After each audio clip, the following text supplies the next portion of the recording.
कक्षा 7 में पढ़ने वाली जो इकाई जिसका नाम है देश के नाम संदेश। यहाँ पर संदेश यानी कि पत्र, तो यहाँ पर पत्र लेखन इस इकाई का जो साहित्य प्रकार है वो है पत्र लेखन। सबसे पहले यह पत्र किसने लिखा है तो उनके बारे में हम जानेंगे। यह पत्र जो है वह हमारे पूर्व राष्ट्रपति जो थे डॉक्टर APJ अब्दुल कलाम, जिन्हें सब लोग जानते हैं। उनका पूरा नाम था कि अबुल बकीर जैनुलाब्दीन अब्दुल कलाम। जन्म 15 अक्टूबर सन 1931। स्थान था रामेश्वरम का, जो यानी कि तमिलनाडु का रामेश्वरम, जिला रामनाथपुरम। धर्म से वो इस्लाम थे। पिता जैनुलाब्दीन और माता का नाम था रशियम्मा। उन्होंने कई सारे पुरस्कार भी हासिल किए थे, जिसमें थे भारत रत्न, पद्म भूषण, पद्म विभूषण और रामानुज पुरस्कार। वह यानी कि उनको लोग मिसाइल मैन के उपनाम से भी जानते थे। डॉक्टर APJ अब्दुल कलाम का निधन 27 जुलाई 2015 में उनका निधन हुआ था शिलोंग मेघालय में। तो यहाँ पर डॉक्टर APJ अब्दुल कलाम ने हमारे भारत देशवासियों को एक ईमेल किया था, यह पत्र भेजा था। लेकिन इससे पहले हम जाने कि पत्र लेखन का माध्यम क्या है और पत्र लेखन का महत्व हमारे जीवन में क्या है, यह हम सबसे पहले जानेंगे। आप जब कक्षा 6 में थे तो पुस्तक हमारे मित्र आपने पत्र लेखन पढ़ा था, बराबर। यहाँ पर देश के नाम संदेश पत्र जो है, यहाँ पर आप देख सकते हैं कि पत्र लेखन की आप थोड़ी सी माहिती मैं आपको देना चाहती हूँ कि पत्र लेखन कैसे, पहले तो पत्र कैसे लिखते। तो बाईं ओर जो लिखने वाले का पता होता है, उसके नीचे दाईं ओर संबोधन लिखा जाता है। संबोधन जो होता है वह संबंध के अनुसार होता है। संबोधन के नीचे अभिवादन लिखा जाता है और अभिवादन के नीचे की लाइन में विषय, यानी कि पत्र किस विषय पर हम लिखने वाले हैं, विषय के नीचे पत्र लिखने का कारण, और फिर बाईं ओर जिसने पत्र लिखा है उसका नाम होता है। वह हम आगे देखेंगे पत्र लेखन कैसे लिखते हैं। तो यह सामान्य माहिती हुई, लेकिन सबसे पहले हम आपसे बताएं कि अभी के समय में पत्र लेखन का क्या महत्व है। आज का समय तो आप जानते हैं कि कितना आधुनिक हो गया है। एक सेकंड में या 1 घंटा या 2 घंटे में लोग कहाँ से कहाँ पहुँच जाते हैं।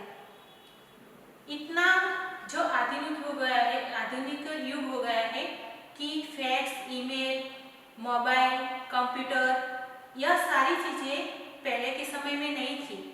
आज का जो समय है बहुत ही झड़पी युग हो गया है, आधुनिक युग हो गया है कि 1 सेकंड में आप पूरी की पूरी माहिती भी इकट्ठा कर सकते हैं। पहले के समय में पत्र लेखन के द्वारा ही सब कुछ होता था। पत्र लेखन के द्वारा ऑफिस या कार्यालय का काम होता था। पत्र लेखन के द्वारा ही लोग एक दूसरे से बातचीत करते थे। यह सारी जो बातें वह सिर्फ पत्र लेखन के द्वारा ही होते थे। एक गांव से दूसरे गांव डाकिया जाता था और पत्र देता था, फिर 1 सप्ताह या 2-3 दिनों के बाद उस पत्र का वापस जवाब मिलता था।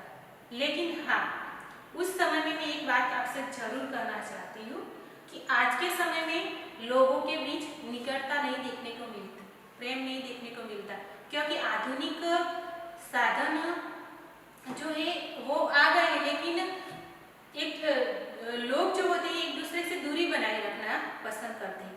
लेकिन पहले के समय में भले साधन न थे, लेकिन फिर भी लोग पत्र के द्वारा, पत्र के माध्यम के द्वारा भी लोग एक दूसरे से प्रेम से जुड़े रहते थे।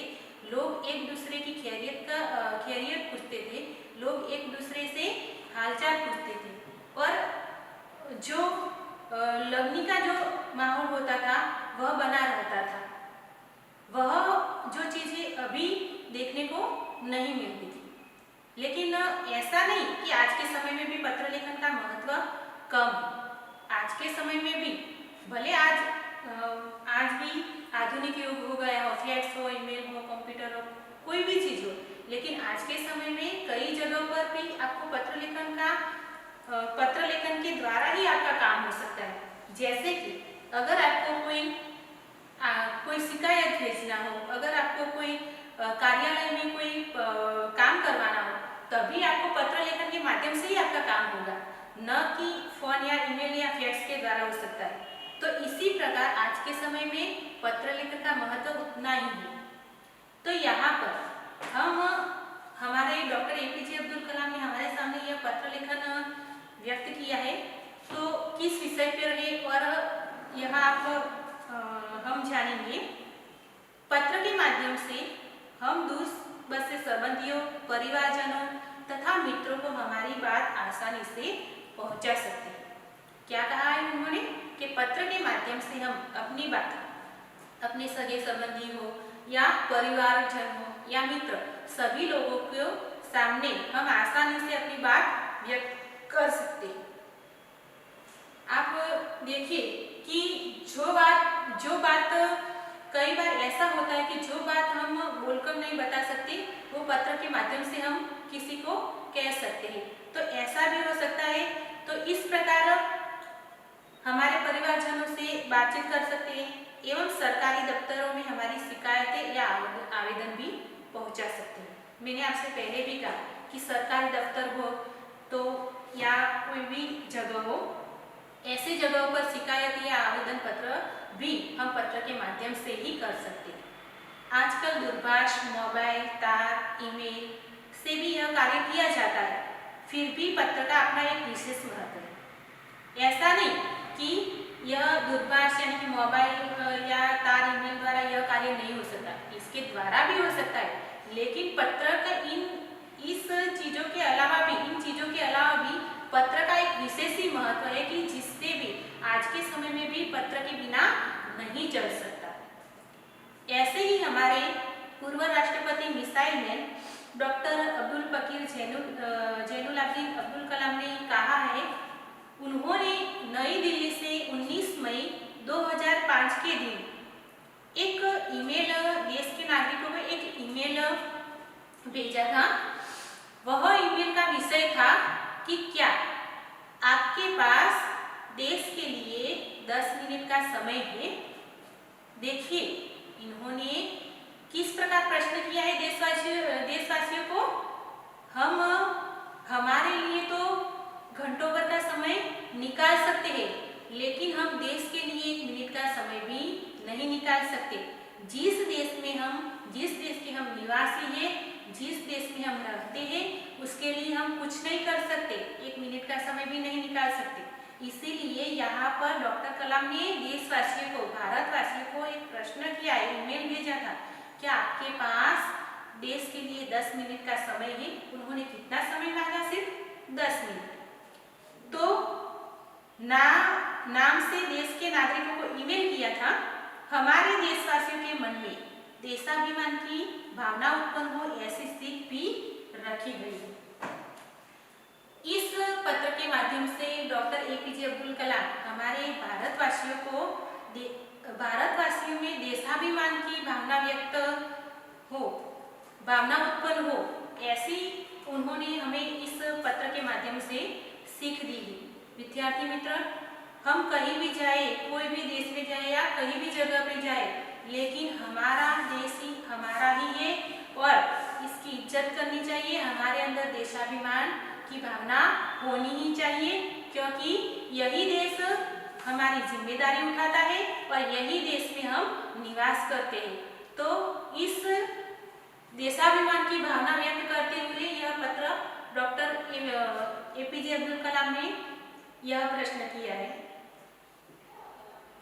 आप देख सकते हैं कि सबसे पहले उन्होंने अपने ईमेल में सबसे पहले उन्होंने पता लिखा है।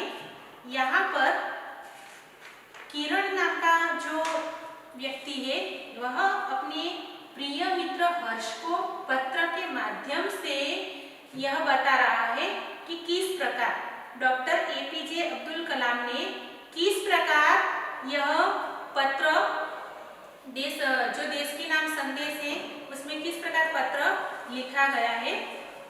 यहाँ पर सबसे पहले पता लिखा गया है कि मातृछाया ऊंची सेरी, गांव मेसपुरा, तहसील यानी कि तालुका बाबर, जिला बनासकांठा, दिनांक 24/5/2011।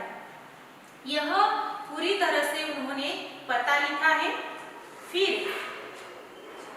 दाईं ओर यहाँ पर किरण ने अपने प्रिय मित्र हर्ष का संबोधन किया है। प्रिय मित्र हर्ष, तो यह संबोधन हुआ। नमस्ते, नमस्ते यानी कि नमस्ते यह अभिवादन हुआ। आगे अपने पत्र में वह बता रहा है कि मैं यहाँ सकुशल हूँ, आशा है वहाँ सभी सकुशल होंगे। मैंने आपसे पहले कहा कि पत्र लेखन में सबसे पहले पता लिखा जाता है, फिर दाईं ओर यानी कि यहाँ पर संबोधन लिखा जाता है, अभिवादन लिखा जाता है और फिर हम किस विषय पर पत्र लिखना चाहते हैं यह विषय लिखा जाता है। तो पत्र की शुरुआत में ही किरण अपने प्रिय मित्र हर्ष से पूछता है कि मैं यहाँ सकुशल हूँ, आशा है कि वहाँ भी सभी सकुशल होंगे। क्या कहा? सबसे पहले उसने कुशलता के, अपने मित्र के कुशलता के प्रश्न, अपनी मित्र के कुशलता पूछी है। तो यहाँ पर कि मैं यहाँ सकुशल हूँ, आशा है कि तुम भी सकुशल होगे। तुम्हारा खत मिला, पढ़कर खुशी हुई। अपने मित्र से क्या कहता है कि मुझे तुम्हारा पत्र मिला, खत यानी कि पत्र, मुझे तुम्हारा पत्र मिला, पढ़कर बहुत ही खुशी हुई। हमें भी ऐसा होता है ना, कई बार हमारा मित्र आता है हमारे घर पर या कोई पत्र उसका मिलता है तो उसका पत्र पढ़कर हम बहुत ही खुश हो जाते हैं। तो यहाँ पर भी ऐसा हुआ कि अपने मित्र का पत्र पढ़कर बहुत ही खुश हो गया। मैंने डॉक्टर अब्दुल कलाम का देशवासियों के नाम भेजा गया एक ईमेल पढ़ा, वही तुम्हारे लिए प्रेषित कर रहा है। यहाँ किरण क्या कह रहा है कि मैंने एक डॉक्टर एपीजे अब्दुल कलाम ने देशवासियों के नाम एक पत्र भेजा था, ईमेल भेजा था, जो मैंने तो पढ़ा है लेकिन मैं तुम्हारे लिए प्रेषित कर रहा हूँ। प्रेषित करना मतलब कि भेजना, मैं तुम्हारे लिए भेज रहा हूँ। डॉक्टर कलाम, अब देखिए कि हमारे देशवासियों की सोच क्या है और हमारे देशवासियों की सोच के आधार पर वह क्या करते हैं। यह डॉक्टर कलाम ने ईमेल में बहुत अच्छी तरह से समझाया है कि भारतवासी जो है वह करते कुछ और है और कहते कुछ और है। वह किस प्रकार यह भारतवासियों में देश के प्रति भावना व्यक्त है, यह उन्होंने बताया गया है कि डॉक्टर कलाम ने अपने संदेश की शुरुआत में ही वह पूछते हैं, क्या आपके पास अपने देश के लिए 10 मिनट का समय है? सबसे पहले डॉक्टर कलाम ने अपने पत्र की शुरुआत में ही देशवासियों को प्रश्न किया है कि क्या आपके पास देश के लिए 10 मिनट का समय है? वैसे तो हम अपने लिए तो कई बार समय निकाल सकते हैं, लेकिन देश के लिए कोई भी व्यक्ति समय नहीं निकाल सकता। तो इसीलिए यह प्रश्न उन्होंने किया था कि उन्होंने कोई जोर जबरदस्ती नहीं की, कहा कि यदि हाँ तो इसे पढ़िए, वरना मर्जी आपकी। मर्जी यानी कि इच्छा।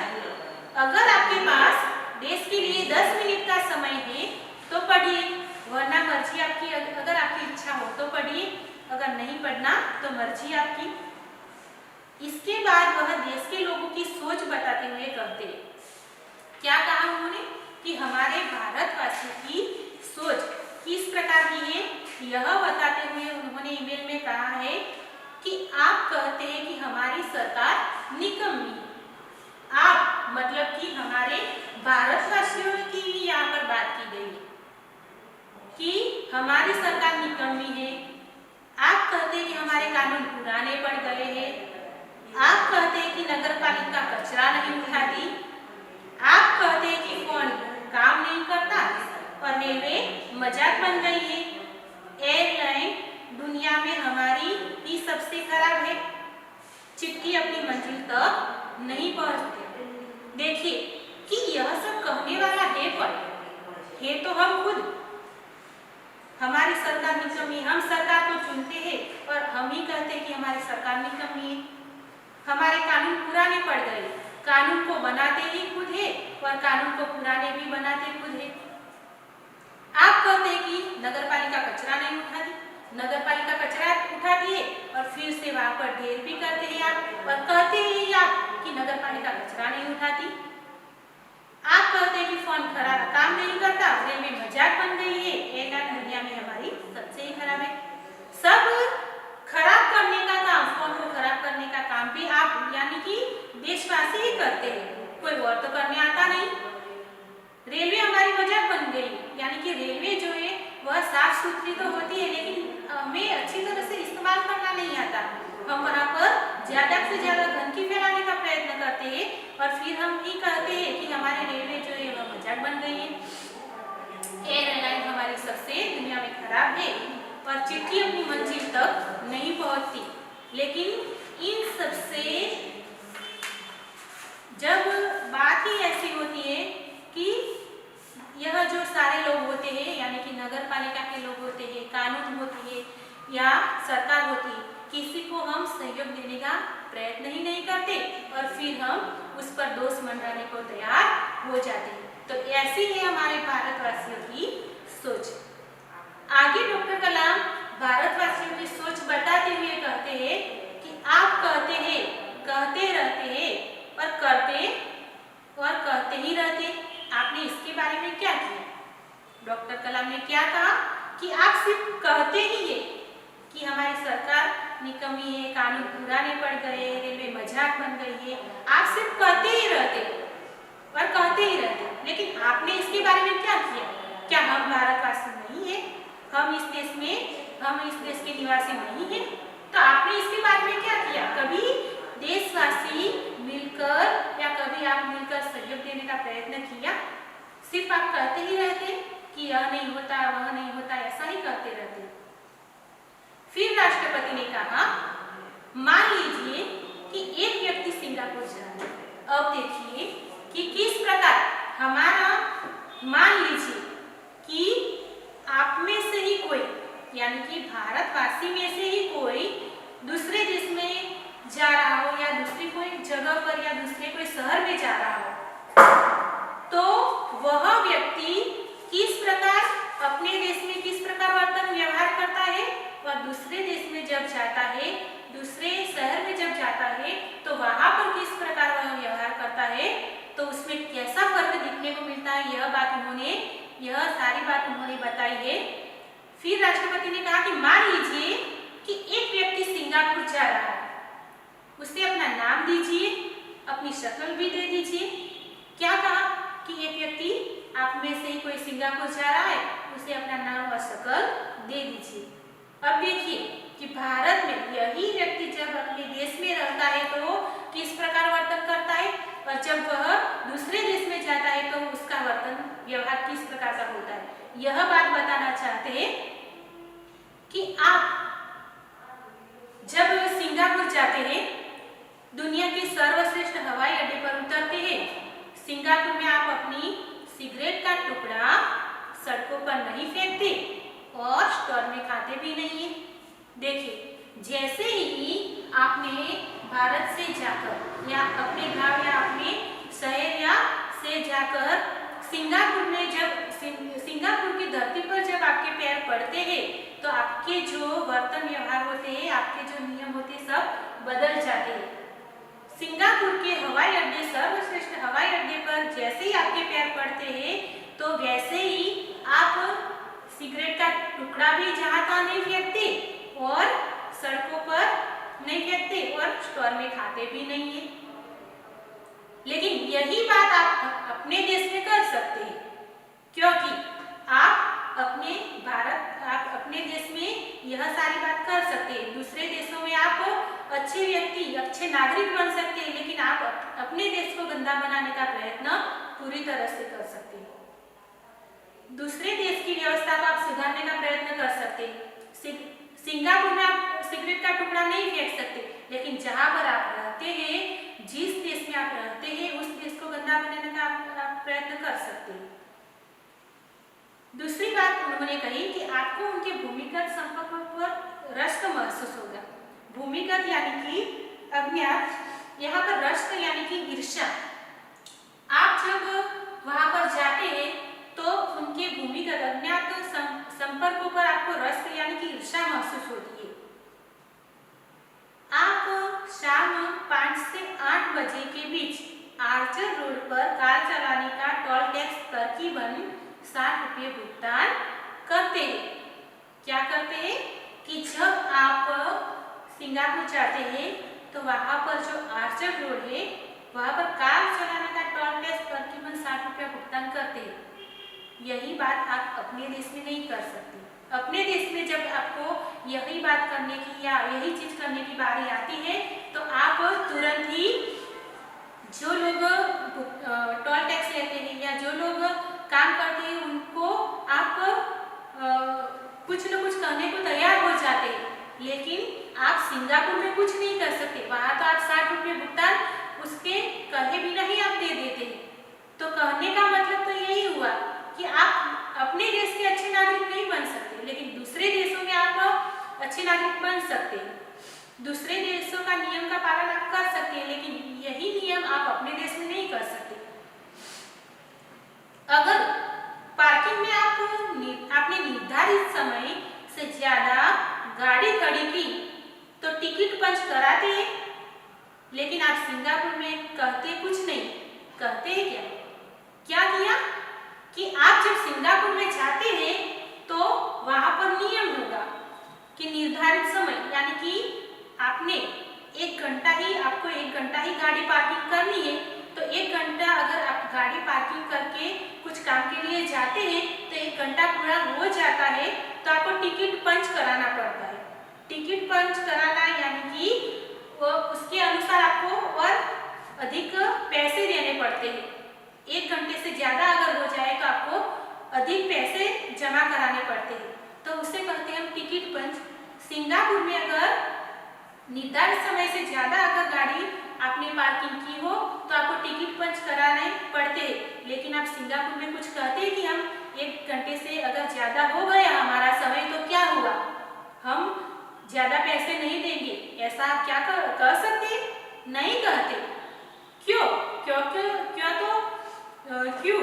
तो वहां पर तो आप पूरी तरह से जो पैसे ऊपर के आपको देने पड़ते हैं वो आपको कुछ बिना बोले बिना ही आप दे देते हैं, लेकिन कहते कुछ नहीं। आप वहाँ के अच्छे नागरिक बन बैठते और पैसे भी दे देते, लेकिन बिल्कुल कुछ कहते नहीं। लेकिन यही बात अगर आपको भारत यानी आपके देश में करनी पड़ी तो आप गाड़ी कहीं पर भी अपनी गाड़ी कहीं पर भी पार्क कर सकते हैं।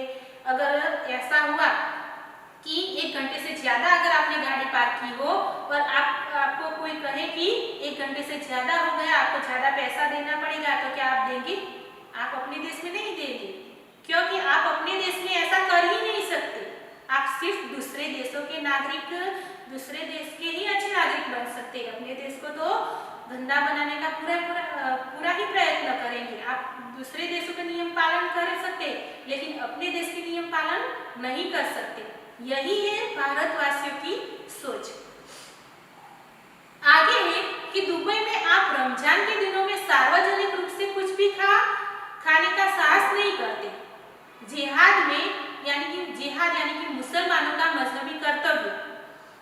जिहाद में बिना सिर ढके बाहर नहीं निकलते। देखिए आगे जो दुबई है, तो दुबई में यही नियम है कि रमजान के दिनों में आप तो जानते हैं कि हिंदू मुसलमानों के जो त्योहार होते हैं, तो मुसलमानों के त्योहार होते हैं, रमजान होती है, ईद होती है, वैसे हिंदुओं का त्योहार जो होता है दिवाली, होली, धुलेटी, सारे त्योहार होते हैं।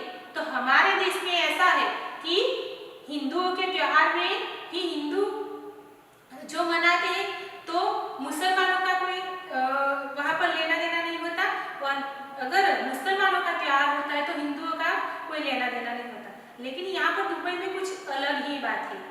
यहाँ पर क्या है कि मुसलमानों का त्योहार हो या हिंदुओं का त्योहार, सभी को यह नियम का पालन करना ही पड़ता है। तो यहाँ पर जो दुबई में जब रमजान के दिनों में आप रमजान यानी कि मुसलमानों का जो त्योहार होता है, तो उसमें कोई भी व्यक्ति किसी भी धर्म का हो, कोई भी जाति का हो, कोई भी व्यक्ति कुछ सार्वजनिक रूप से कुछ खाने का साहस नहीं कर सकता, और जिहाद में बिना सिर ढके वह बाहर भी नहीं निकल सकता। वह चाहे मुसलमान हो, हिंदू हो, सिख हो या पारसी हो, कोई भी व्यक्ति हो, जिहाद में बिना सिर ढके वह बाहर नहीं निकल सकता। लेकिन यही नियम अगर हमारे देश में किया, तो कहने का मतलब यही है कि हमारे देश में जाने वाला व्यक्ति जो होता है वह यही से ही जाता है, तो यही पर यह नियम का पालन नहीं करेगा। लेकिन यही व्यक्ति जब दुबई जाता है तो यह नियम का पालन जरूर करेगा। अपने देश का अच्छा नागरिक प्रशंसनीय नागरिक नहीं बन सकता, लेकिन दूसरे देश में वह प्रशंसनीय नागरिक बनने के लिए यह सब कुछ कर सकता है। आगे है वॉशिंगटन। तो वॉशिंगटन में आप 55 मील प्रति घंटा से ऊपर गाड़ी चलाने की हिमाकत यानी मूर्खता नहीं करते, और पलटकर सिपाही से यह भी नहीं कहते कि जानता हूँ मैं कौन हूँ, मैं फला हूँ और फला मेरा बाप है। देखिए हमारे भारतवासियों की सोच देखिए कि किस प्रकार है। यहाँ पर आपने किस प्रकार अपनी भारतवासियों की सोच डॉक्टर एपीजे अब्दुल कलाम ने व्यक्त की है कि वॉशिंगटन जो है उसमें आप 55 मील प्रति घंटा ही ऊपर गाड़ी नहीं चला सकते। वहां पर गाड़ी चलाने की भी यहाँ पर व्यक्त की गई है कि और चलाने की हिमाकत यानी कि मूर्खता भी नहीं करते। वहां पर तो जितना नक्की किया गया हो उतना ही गाड़ी चलाने की स्पीड रखी जाती है, और यहाँ पर सिपाही से आप पलट कर यह भी नहीं कर सकते कि मैं कौन हूँ और फला मेरा बाप है। तो यहाँ पर क्या हुआ कि यही बात अगर आपके देश में हो तो आप चाहे पुलिस वाला हो या कोई ट्रैफिक पुलिस वाला हो या कोई अन्य व्यक्ति आपको रोकता है, तो यह बात आप सब अपने देश में कर सकते हैं, आप वॉशिंगटन में नहीं कर सकते। आप अगर 55 मिनट से यानी अधिक गाड़ी चला भी दी तो उसकी चलाने की तो मूर्खता कर ही नहीं सकते। अगर चला भी दी तो भी आप यह न कर सकते कि मैं कौन हूँ जानता है और फला हूँ और फला मेरा बाकी, ऐसा आप यह नहीं कर सकते। लेकिन आप यही बात आप भारत अपने देश में कर सकते हैं। आप वहाँ पर प्रशंसनीय नागरिक बन के उनके देशों का नियम का पालन करेंगे, लेकिन यहाँ पर आप यही बात पुलिस वाले को आप यही बात सुना सकते हैं कि आप होगे मिनिस्टर, कलेक्टर या किसी और के उच्च अधिकारी के बेटे होंगे, तो वह आप पुलिस वाले को अपने रूप दिखा सकेंगे, मैं कौन हूँ आप जानते हो। आप अपने पिताजी का रूप वहाँ पर दिखा सकते हैं और मैं फला हूँ और फला मेरा बाप है, ऐसा कहकर आप उससे धमका डरा सकते हैं। लेकिन यही बात सिर्फ आप अपने देश में ही कर सकते हैं, दूसरे देशों में नहीं। दूसरे देशों में तो जाते हैं तो आप वहाँ पर उनके नियमों का पालन भी करते हैं और प्रशंसनीय नागरिक भी बनते हैं। आगे ऑस्ट्रेलिया और न्यूजीलैंड, उसके कुछ ऐसे नियम हैं कि समुद्र तटों पर आप खाली नारियल हवा में नहीं उछाल सकते। क्यों? कि यहाँ पर आप कहा गया है कि ऑस्ट्रेलिया और न्यूजीलैंड के जो समुद्र तट होते हैं वहाँ पर खाली नारियल आप हवा में नहीं उछाल सकते। इसकी जगह यहाँ पर कोई कचरा पेटी होती है तो वहाँ पर आपको डालना होता है या कोई अन्य जगह पर रखना होता है। आप वहाँ पर समुद्र के किनारे पर आप मजाक मस्ती प्रस्तुति नहीं कर सकते, लेकिन यही बात हम आप अपने देश में बिल्कुल कर सकते हैं, आप करते हैं।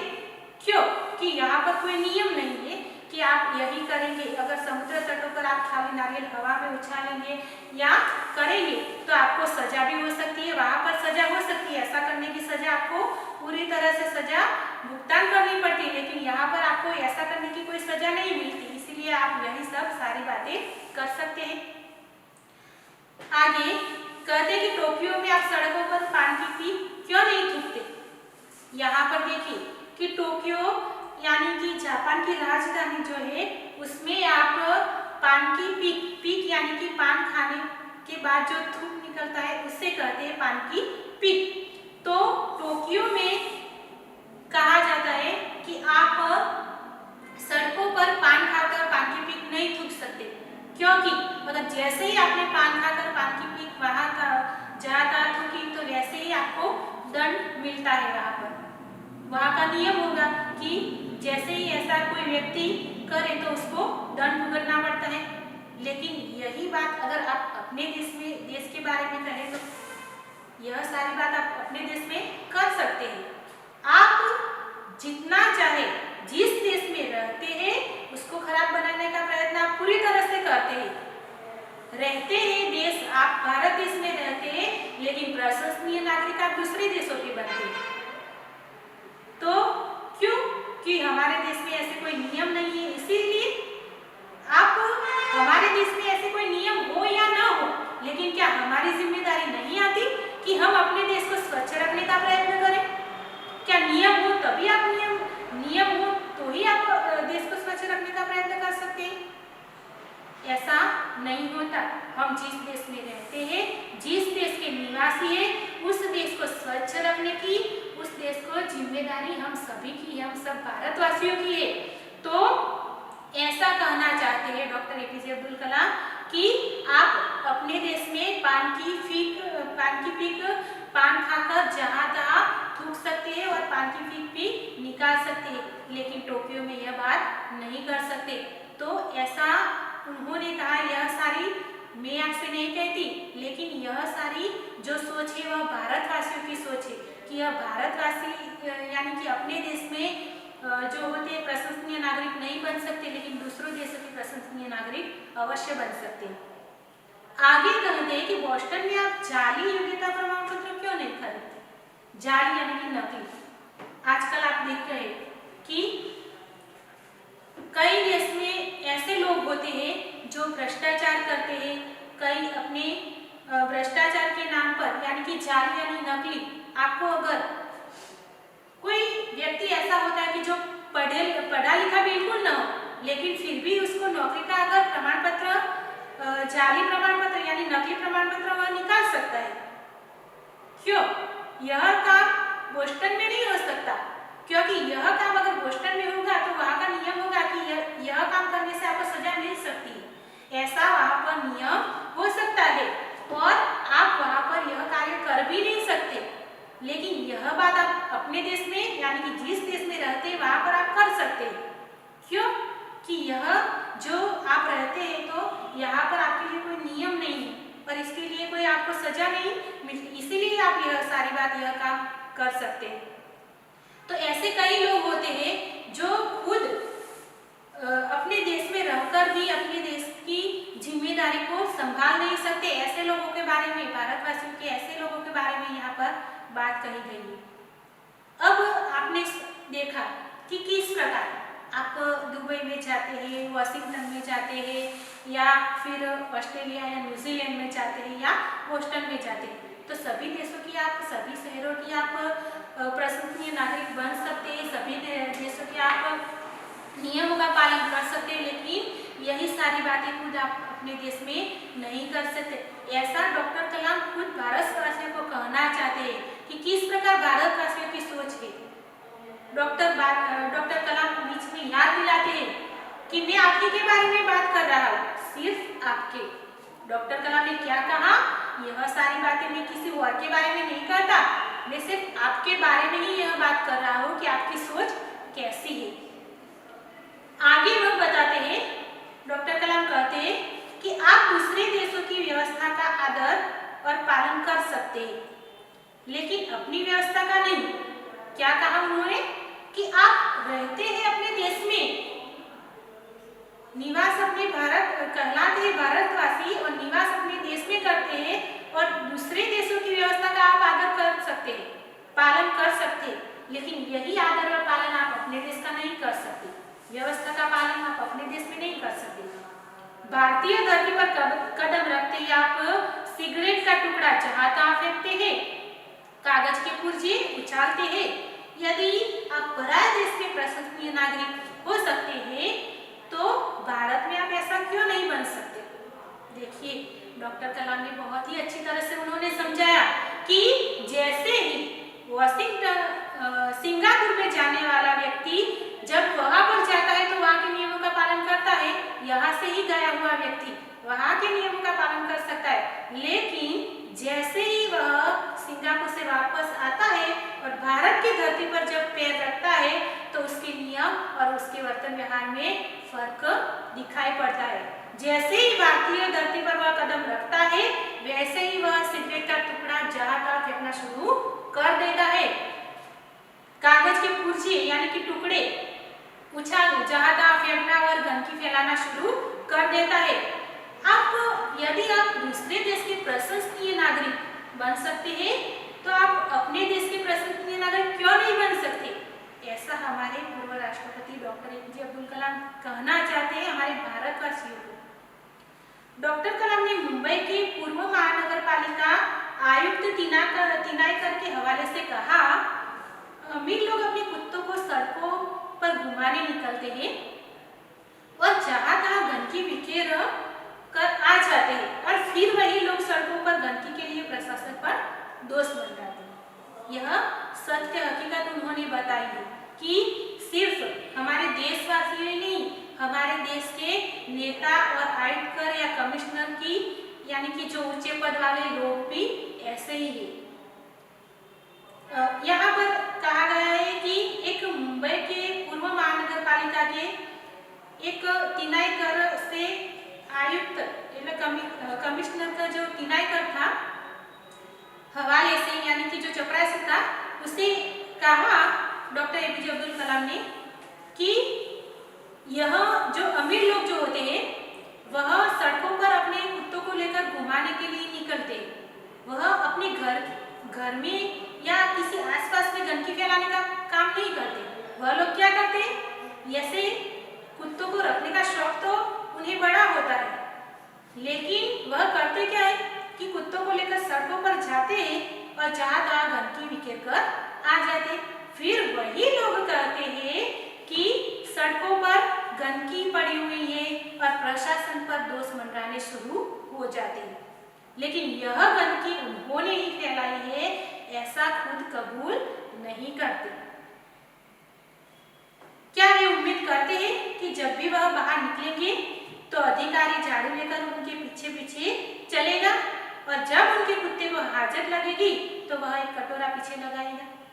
क्या ऐसा उनके मन में कभी विचार आएगा? आशा करते हैं कि जब भी वह अगर प्रशासन पर दोष न मंडराना हो और जहां तहां गंदगी न फैलानी हो तो यह भी कर सकते हैं। तो डॉक्टर कलाम ने यह एक उपाय दिया कि आप ऐसी उम्मीद करते हैं उन लोगों से जो यह जहां तहां गंदगी फैलाते हैं, उन लोगों से क्या ऐसी उम्मीद कर सकते हैं आप कि जब भी वह अपने कुत्ते को बाहर लेकर निकलते और उनके पीछे कोई अधिकारी झाड़ू लेकर चलेगा या उनके पीछे पीछे चलेगा और जब भी कुत्ते को हाजत लगेगी तो वह उसके पीछे कटोरा लगा देगा? क्या ऐसा कोई अधिकारी कर सकता है? ऐसी उम्मीद किसी से भी नहीं की जाती, खास करके हमारे देशवासियों में ऐसी उम्मीद कोई नहीं कर सकता और ऐसा कर भी नहीं सकते। इस प्रकार यहाँ पर राष्ट्रपति ने मिसाइल दी कि अमेरिका और जापान में कुत्ते के मालिक को उसकी छोड़ी हुई गंदगी साफ करनी पड़ती है। यहाँ पर उदाहरण के रूप में उन्होंने यहाँ पर जापान और अमेरिका के मालिक के बारे में कहा है कि ऐसा हमारे देश में नहीं होता, लेकिन हमारे अमेरिका और जापान के जो मालिक होते हैं उन्हें कुत्ते रखने का शौक होता है तो गंदगी भी खुद ही साफ करते हैं। वह क्या करते कि खुद अपने कुत्ते की छोड़ी हुई गंदगी साफ करनी पड़ती है। फिर शासन व्यवस्था के बारे में डॉक्टर कलाम ने कहा कि हम सरकार चुनने के लिए वोट डालने जाते हैं और अपनी सारी जिम्मेदारियां वह उलटाते। देखिए, भारतवासियों की सोच के बारे में डॉक्टर कलाम ने आगे कहा कि हम सरकार चुनने के लिए जाते हैं, वोट डालने जाते हैं और हमारी सारी जो जिम्मेदारी उन पर डालकर वही उलट आते। आपने वोट डाला यानी कि वोट देना यानी हमारी जिम्मेदारी होती है, वह सरकार की नहीं। यह हम भारत देश के नागरिक हैं तो हमारी जिम्मेदारी होती है कि हम वोट दें, लेकिन हमारी सारी जिम्मेदारी उन पर डाल देना यह अच्छी बात नहीं है। लेकिन हमारे देश के लोगों की सोच बताते हुए वह कहते हैं कि हम आराम से बैठकर सोचते हैं कि अब हमारे नाज नखरे उठाए जाएंगे। देखिए किस प्रकार भारतवासियों की सोच बताई गई कि हम वोट डालकर आ गए, अब तो हम जो भी कहेंगे हमारे सारे नाज नखरे अब तो उठाए दिए जाएंगे। हम सोचते हैं कि हमारा हर काम सरकार करेगी और हम फर्श पर पड़ा रद्दी कागज उठाकर उसे कूड़ेदान में डालने की सहमत तक नहीं उठाएंगे। वोट डालने का मतलब क्या यही होता है? तो उन्होंने क्या कहा कि अब तो हम आराम से बैठकर सोचेंगे कि अब हमारे नाज नखरे उठाए जाएंगे और हमारी सरकार यानी कि हमारा हर काम अब सरकार करेगी। हम अब फर्श यानी कि जमीन पर पड़ा हुआ रद्दी कागज तक उठाने की जहमत यानी कि तकलीफ नहीं करेंगे। आगे बताते हैं कि रेलवे हमारे लिए साफ सुथरे बाथरूम देगी और हमें उन्हें ठीक से इस्तेमाल करना भी नहीं सीखेंगे। सबसे पहले मैंने आपसे कहा था कि भारतवासी आप ही कहते हैं कि रेलवे हमारी मजाक बन गई। रेलवे तो अच्छी ही है लेकिन साफ सुथरे बाथरूम भी देते हैं, लेकिन हम उसे ठीक तरह से इस्तेमाल करना नहीं जानते, इसीलिए हमारी रेलवे जो है वह मजाक बन गई है। यह भारतवासियों की सोच बताते हुए कहते कि वह तो अच्छी होती है, लेकिन हम यह नहीं सोचते कि यहाँ पर हमारा स्टेशन आया तो हम उतर गए, लेकिन वहाँ पर हम उतरने के बाद हमारा जो कचरा होता है वह नहीं उठा सकते, क्योंकि हम यह नहीं सोचते कि हमारे उतर जाने के बाद भी किसी और को यह बैठना होगा। यह हम नहीं सोचते, हम तो सिर्फ हमारा ही सोचते हैं कि हमारा स्टेशन आ गया, हम उतर गए, अब रेलवे के बाथरूम जो हो साफ सुथरे हो, हमने गंदगी फैलाकर छोड़ दी, अब किसी को इस्तेमाल करना हो तो करे, न करना हो तो कोई बात नहीं। सरकार हमें यानी कि रेलवे हमें साफ सुथरे बाथरूम देगी, लेकिन हमें इसे इस्तेमाल करना भी अच्छी तरह इस्तेमाल करना भी नहीं आता। डॉक्टर कलाम ने कहा कि समाज की ज्वलन समस्याओं पर भी हमारा कुछ ऐसा ही रवैया। ज्वलन समस्या मतलब कि कैसे समस्या, यानी कि उदाहरण के रूप में हम देखें कि दहेज प्रथा की जो समस्या है उसके बारे में डॉक्टर कलाम ने कहा कि हम ड्राइंग रूम में बैठकर दहेज के खिलाफ गला फाड़ते और अपने घर में इसका उल्टा करते। क्या करते कि ड्राइंग रूम में बैठकर हम गला फाड़ते कि कभी दहेज नहीं लेना चाहिए, कभी दहेज विरोध होना चाहिए। तो ऐसा हम बाहर तो बड़े बड़े भाषण देते हैं, लोगों से करते फिरते और अपने ही घर में खुद उससे उल्टा करते। यही तो है सिर्फ भारतवासी की सोच, दूसरे देशों में ऐसा नहीं होता। तो उसका रवैया बताया गया है। और बहाना देखिए कि पूरी व्यवस्था खराब है, अगर मैं अपने बेटे की शादी में दहेज नहीं लूंगा तो इससे कौन सा बड़ा फर्क पड़ जाएगा। और फिर क्या कहते हैं कि बहाना सिर्फ पूरी व्यवस्था पर कहते हैं और खराब, अगर मैं अपने बेटे की शादी में दहेज नहीं लूंगा तो कौन सा फर्क पड़ जाएगा, ऐसा कहने को भी तैयार हो जाते, लेकिन फिर भी वह लोग ही लेते हैं। राष्ट्रपति ने इस संदेश में पूछा, इस व्यवस्था को बदलेगा कौन? राष्ट्रपति ने इस संदेश में प्रश्न किया है कि इस व्यवस्था को कौन बदल सकता है। आप बदल सकते हैं, मैं बदल सकती हूँ या कोई और बदल सकता है। यह व्यवस्था है किसकी? आप आसानी से कह देंगे कि इस व्यवस्था में शामिल है हमारे पड़ोसी, आसपास के घर, अन्य शहर और अन्य समुदाय और हमारी सरकार। लेकिन आप कतई ऐसा नहीं कहेंगी कि इस व्यवस्था को बदलने की जिम्मेदारी हमारी है। आप कह देंगे कि इस व्यवस्था को बदलने की जिम्मेदारी सिर्फ सरकार की है, हमारे आस पड़ोस की है, हमारे आसपास के घर की है और अन्य शहर के। लेकिन आप बिल्कुल भी ऐसा नहीं कहेंगे कि इस व्यवस्था को बदलने की जिम्मेदारी हमारी है। ऐसा कतई हम नहीं कहेंगे। जब कुछ अच्छा करने की बारी आती है तो हम अपने परिवार को सुरक्षित कवच में घेर लेते हैं। अगर हमारे ही देश में कुछ अच्छा करने की बारी आती है तो हम अपने परिवार को पूरे सुरक्षित कवच में घेर लेते हैं, दूसरे देशों की ओर निहारते हैं और इंतजार करते हैं कि कोई मिस्टर क्लीन आएगा और अपने जादुई हाथों से चमत्कार करेगा। और ऐसा नहीं होता तो आप देश छोड़कर ही चले जाएंगे। क्या हुआ कि जब आप पर कोई मुसीबत आती है, कोई संकट आता है, तो आप अपने परिवार को सुरक्षित कवच में घेर लेते हैं और दूसरे देशों की ओर निहारते हैं। क्या निहारते हैं? देखते हैं कि कोई मिस्टर क्लीन आएगा, यहाँ पर हमारे देश पर हमारे पर अगर मुसीबत आई है तो दूसरे देश के लोग जो होते हैं हमें मदद करेंगे और हमें यहाँ से ऐसा चमत्कार होगा और हमें यहाँ से ले जाएंगे। उन्होंने कहा हम अपने भय से भागकर अमेरिका जाएंगे, उनके गौरव का गुणगान करेंगे, व्यवस्था की प्रशंसा करेंगे और जब न्यूयॉर्क असुरक्षित हो जाएगा तो आप इंग्लैंड भाग जाएंगे।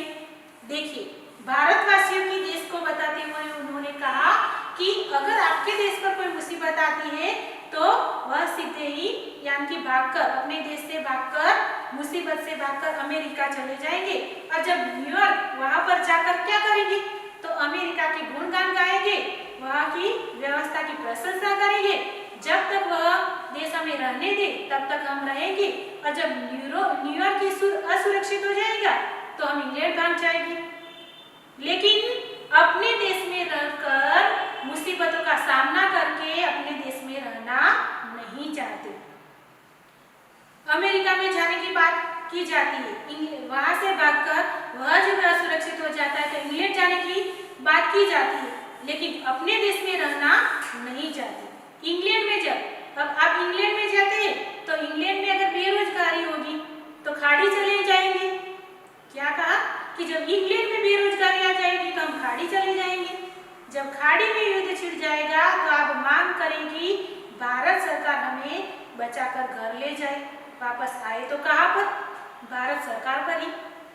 तो यहाँ पर हुआ क्या कि जब कहते यानी कि यहाँ पर भारतवासियों की सोच बताते हुए कहे कि इंग्लैंड में जब बेरोजगारी आएगी तो हम खाड़ी चले जाएंगे और खाड़ी में जब युद्ध छिड़ेगा तो अब हम मांग करेंगी यहाँ पर हमारा यहाँ रहने का ठिकाना नहीं है और अब हम भारत सरकार को मांग करेंगे कि हमें यहाँ से आकर ले जाए।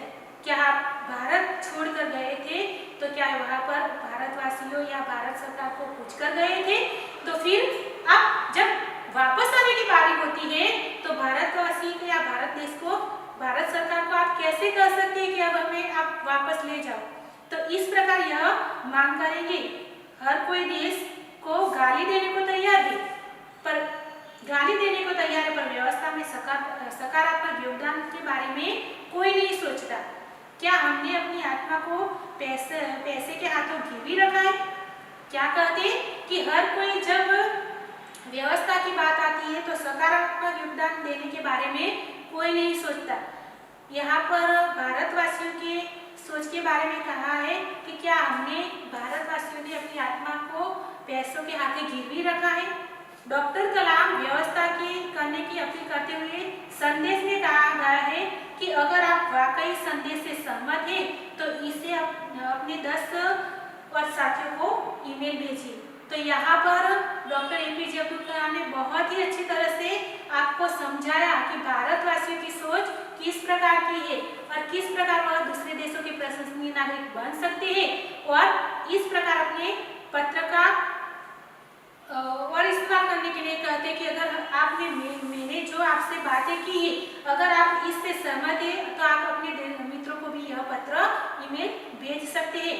परिवार के सभी बड़ों को मेरा प्रणाम, तुम्हारा मित्र किरण। तो इस प्रकार किरण ने यानी कि अपने प्रिय मित्र हर्ष से डॉक्टर एपीजे कलाम ने जो पत्र भेजा था उसके बारे में उन्होंने बताया है।